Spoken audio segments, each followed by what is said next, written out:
लेकिन इसका यह मतलब नहीं था कि सरकार जो चाहे कर सकती थी।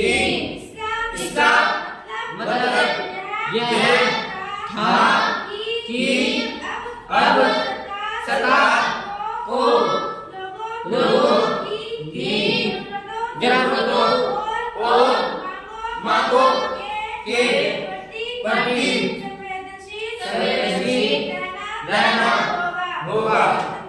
स्वतंत्रता संघर्ष के सपनों और आकांक्षाओं के स्वतंत्र भारत के संविधान में ठोस रूप ग्रहण किया। इस संविधान ने सार्वभौमिक के सिद्धांत को अपनाया। सार्वभौमिक मानवाधिकार के मतलब यह कि देश के सभी नागरिकों को वोट देने का अधिकार है।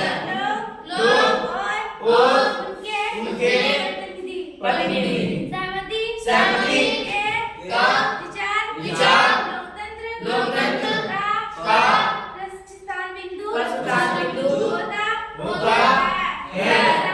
सहमति का मतलब है स्वीकृति और लोगों की हिस्सेदारी, लोगों का निर्णय ही लोकतांत्रिक सरकार का गठन करता है और उसके कामकाज के बारे में फैसला लेता है।